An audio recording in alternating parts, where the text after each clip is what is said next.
Hello friends, एक बार फिर से स्वागत है आपका सूर्योदय क्लासेस पर। तो फ्रेंड्स, आप जुड़ चुके हैं सूर्योदय क्लासेस के साथ। तो फ्रेंड्स, आज मैं ये बात नहीं कहूँगा कि आप इसको शेयर कीजिए, लाइक कीजिए वीडियो को, क्योंकि अगर मेरे वीडियो में दम होगी तो आप खुद लाइक करने पर मजबूर हो जाएंगे और आपको फ्रेंड्स को शेयर करने पर भी आप मजबूर हो जाएंगे। तो आज से मैं ये बात नहीं कहूँगा कि मेरे वीडियो को आप लाइक करें या फिर इसको सब्सक्राइब करें मेरे चैनल को। अगर मुझ में दम होगा तो आप खुद इसको लाइक करने पर मजबूर हो जाएंगे। तो फ्रेंड्स, कल अपन ने पढ़ा था अर्थव्यवस्था में केंद्रीय समस्याएं पढ़ी थी कल। तो अब समस्याएं तो अपन ने पढ़ ली थी, तो उसका समाधान तो ज़रूरी है। तो बच्चों, आज अपन इनका समाधान पढ़ेंगे। तो सबसे पहले अपन अर्थव्यवस्था की केंद्रीय समस्याओं के समाधान में बाजार अर्थव्यवस्था की बात करें तो आपको पता है कि बाजार अर्थव्यवस्था एक स्वतंत्र अर्थव्यवस्था होती है। इसका अर्थ यह है कि मतलब स्वतंत्र बाजार अर्थव्यवस्था वह होती है जिसके अंतर्गत उत्पादक क्या, कैसे तथा किसके लिए उत्पादन करना है से संबंधित निर्णय लेने में स्वतंत्र होता है। तो अपन ने पढ़ा था अपने फर्स्ट क्लास में कि प्रत्येक अर्थव्यवस्था को तीन केंद्रीय समस्याओं का सामना करना पड़ता है। तो आपको याद ही होगा, वो याद नहीं हो या फिर आपने वो क्लास नहीं देखी हो तो आप वापस जाकर देख लीजिएगा उसको। तो अपन ने ये तीन तो स्वतंत्र बाजार अर्थव्यवस्था में जब क्या उत्पादन करें, कैसे उत्पादन करें, किसके लिए उत्पादन करें से संबंधित निर्णय लेने के लिए उत्पादक क्या होता है, तो स्वतंत्र होता है। परंतु वह यह निर्णय बाजार में मांग और पूर्तियों की शक्तियों के आधार पर लेता है। तो ये निर्णय निम्न वो किस प्रकार लेता है, तो अपन ये देखते हैं आगे। तो सबसे पहले अपन देखें कि उत्पादक क्या उत्पादन करना है। तो इसका निर्णय वह इस प्रकार लेगा कि वह उस वस्तु का उत्पादन करेगा जिससे उसे अधिक लाभ प्राप्त हो। जैसे कि आप खुद सोच लीजिए कि अगर आप खुद एक उत्पादक हैं तो आप कौन सी चीज़ का उत्पादन करना चाहेंगे जिससे आपको लाभ अधिकतम हो, है ना। तो आपका कोई मतलब नहीं रहेगा कि मतलब कि सामाजिक कल्याण करने से आपका कोई रिलेशन नहीं रहेगा। आप यही चाहेंगे कि मतलब कि मेरा जिस चीज़ से मेरे को लाभ अधिकतम होगा तो मैं उसी चीज़ का उत्पादन करूँगा। तो ये हर एक उत्पादक यही सोचता है। तो ये उसे क्या उत्पादन करना है, तो वह वह उस चीज़ का उत्पादन करेगा जिससे उसको लाभ अधिकतम हो। सेकंड बात अपन करें कि कैसे उत्पादन किया जाए। भाई, बाजार अर्थव्यवस्था है और उसके अंदर कैसे उत्पादन किया जाए, तो इसका निर्णय वही अपना उत्पादक कैसे लेगा। तो उसका निर्णय वह इस प्रकार लेगा कि वह उस प्रकार उत्पादन करेगा, या फिर या अपन बात करें कि वह उस तकनीक का यूज करेगा जिससे मतलब कि कुशलता अधिकतम हो। अगर आप एक खुद के ऊपर लेकर देखो, मतलब कि इकोनॉमिक्स को ऐसे ही पढ़ना है कि मतलब आप खुद को एक प्रोड्यूसर मानो। तो आप खुद को प्रोड्यूसर मानेंगे तो आप सोचेंगे कि क्या उत्पादन करना है, तो आप उस चीज़ का उत्पादन करेंगे जिससे आपको लाभ अधिकतम होगा। और कैसे उत्पादन करेंगे, तो आप उस तकनीक का यूज करेंगे जिससे कुशलता अधिकतम हो, या फिर आप देख लो तो लागत न्यूनतम हो। तो लागत न्यूनतम होगी तो फिर लाभ अधिकतम होगा। और इसके बाद में अपन तीसरी बात करें कि अपने को किसके लिए उत्पादन क्या करना है। तो आप खुद एक उत्पादक हैं, ये मान के चलो, हो नहीं उत्पादक, स्टूडेंट हो अभी तो भाई आप किसके लिए उत्पादन करें, तो अपन उस वर्ग के लिए उत्पादन करेंगे जो उस वस्तु जो आप बना रहे हो उसकी अधिकतम कीमत, क्या तो अधिकतम कीमत देने में सक्षम है। तो समाज में भाई निर्धन, तो अपनी एक बात दो वर्ड में से बात कर सकते हैं कि भाई बाजार अर्थव्यवस्था में निर्धन वर्ग की प्राय अवहेलना की जाती है। इस कारण आर्थिक विभाजन की समस्या उत्पन्न हो जाती है। अब आप सोच रहे होंगे कि ये आर्थिक विभाजन शब्द कैसा आ गया, अभी बड़ा सा शब्द ये शब्द कैसा आ गया।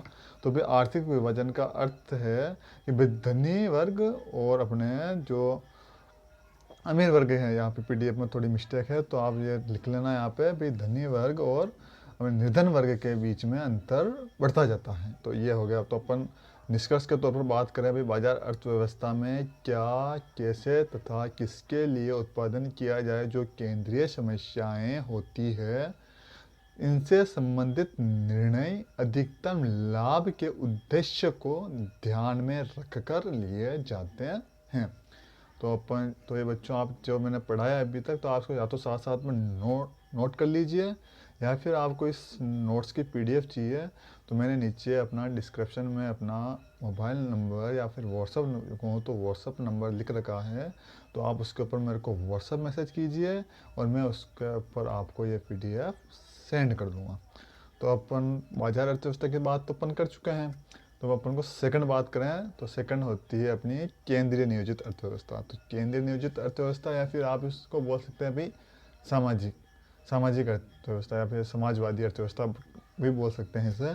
तो भाई केंद्रीय नियोजित अर्थव्यवस्था होती है तो उसके अंदर क्या कैसे या किसके लिए उत्पादन किया जाएगी, जो समस्या होती है केंद्रीय समस्याएं, तो इनसे संबंधित निर्णय कौन लेती है, तो इसके अंदर निर्णय अपने सरकार लेती है या फिर सरकार के जो केंद्रीय अधिकारी द्वारा ये निर्णय लिए जाते हैं कि भाई अपने को क्या उत्पादन करना है तो फिर कैसे उत्पादन करना है और अपना उत्पादन कैसे कर फिर किसके लिए उत्पादन करना है, तो ये सब निर्णय कौन लेगा, तो अपने भाई सरकार का जो केंद्रीय अधिकारी है वो ये सब निर्णय लेगा।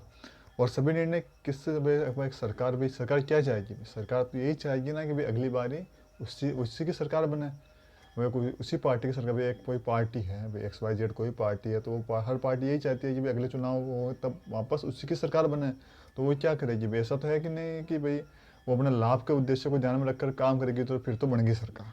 तो वो क्या सोचेगी कि भाई सामाजिक कल्याण अधिकतम करें। तो सामाजिक तो फिर जैसे भाई समाजवादी अर्थव्यवस्था में भी सरकार का भाई केंद्रीय अधिकारी निर्णय ले रहा है तो भाई वो निर्णय यही लेगा कि भाई सामाजिक कल्याण को अधिकतम करने से संबंधित निर्णय लेगा। तो इन वे अधिकतम सामाजिक कल्याण को वे ध्यान में रखेगा और उसी के अनुसार वो अपने निर्णय लेगा। तो वे अधिकतम सामाजिक कल्याण की बात करें तो सामाजिक कल्याण अधिकतम कैसे होगा, जब निर्धन वर्ग होता है तो उसके लिए अगर वो पर्याप्त वस्तु का उत्पादन करता है, भाई गरीबों को भी अच्छी वस्तुएं मिलेगी या फिर पर्याप्त मात्रा में वस्तुएं मिलेगी, तो अभी सामाजिक कल्याण होगा। और वो अधिकतम लाभ की तुलना में किसको महत्व देता है, भाई सामाजिक कल्याण को महत्व देगा तभी तो उसकी अगली बार सरकार आएगी। तो वह तो अपन ये बात कर सकते हैं भाई केंद्रीय नियोजित जो अर्थव्यवस्था होती है उसके अंदर अधिकतम लाभ की तुलना में सामाजिक कल्याण को अधिक प्राथमिकता दी जाती है। अब उसके बाद अपन इसका निष्कर्ष के तौर पर आप 2 लाइनों में लिख सकते हैं कि भाई केंद्रीय नियोजित अर्थव्यवस्था में क्या उत्पादन करें, कैसे उत्पादन करें, किसके लिए उत्पादन करें से संबंधित निर्णय अधिकतम सामाजिक कल्याण के उद्देश्य को ध्यान में रखकर केंद्रीय अधिकारी द्वारा लिए जाते हैं। तो अपना ये दूसरा अपने जो सेकंड टाइप की जो इकोनॉमी होती है समाजवादी अर्थव्यवस्था, तो उसके बारे में अपन ने पढ़ लिया है। तो मैं उम्मीद करता हूँ कि आप साथ साथ में इसको नोट करते जा रहे होंगे और आपने मेरी पिछली क्लासें भी देखी होगी। तो अपन इसके आगे अगर चलें अपन तो अपन तीसरी बात करते हैं अपन मिश्रित अर्थव्यवस्था। तो अपन ने अपनी फर्स्ट क्लास में पढ़ाई था कि भाई मिश्रित अर्थव्यवस्था क्या होती है। तो मिश्रित अर्थव्यवस्था के बारे में मैंने आपको बताया था कि वह अर्थव्यवस्था जिसके अंदर जो अपने क्या उत्पादन करें, कैसे उत्पादन करें, किसके लिए उत्पादन करें से संबंधित निर्णय जो अपने सरकार का जो केंद्रीय अधिकारी होता है वो और उत्पादक दोनों मिलकर जो निर्णय लेते हैं, तो उस अर्थव्यवस्था को अपन क्या बोल देते हैं, भाई मिश्रित अर्थव्यवस्था है। मतलब मिश्रित का मतलब हो गया ना तो वह पूरी तरह पूंजीवादी है, ना ही वह पूरी तरह अपने समाजवादी है। तो दोनों में मिक्स जो रूप होता है तो उसे अपन बोल देते हैं मिश्रित अर्थव्यवस्था। तो भाई अगर मिश्रित अर्थव्यवस्था हो गई मतलब मिक्स्ड इकोनॉमी हो गई, तो इसमें के अंदर ही भाई क्या उत्पादन करें, कैसे उत्पादन करें तथा किसके लिए उत्पादन करें जैसे संबंधित जो निर्णय होते हैं वह अधिकतम लाभ और अधिकतम सामाजिक कल्याण जो दोनों उद्देश्य होते हैं, दोनों उद्देश्यों को ध्यान में रखकर लिए जाते हैं। तो अपन इसका अगर अपन निष्कर्ष की बात करें तो भाई बाजारी शक्तियाँ तथा केंद्रीय अधिकारी दोनों ही अपनी अपनी भूमिका निभाते हैं मिश्रित इकोनॉमी में। तो भाई बाजारी शक्तियों में तो लाभ अधिकतम करने की प्रवृत्ति होती है। भाई कोई भी बाजारी शक्तियाँ किस में काम करती है, तो अपनी पूंजीवादी अर्थव्यवस्था में काम करती है।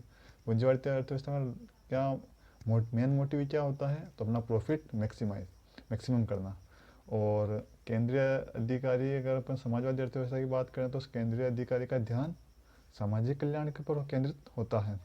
तो वो सामाजिक कल्याण के ऊपर अपना ध्यान केंद्रित होता है। तो फिर अपने एक लाने बोल सकते हैं कि भाई जो अपने मिश्रित अर्थव्यवस्था होती है उसमें भाई बाजारी शक्तियों का काम तो लाभ अधिकतम रहेगा और अपने केंद्रीय अधिकारी का काम सामाजिक कल्याण को अधिकतम करना रहेगा। तो दोनों अपनी अपनी भूमिका निभाते हैं।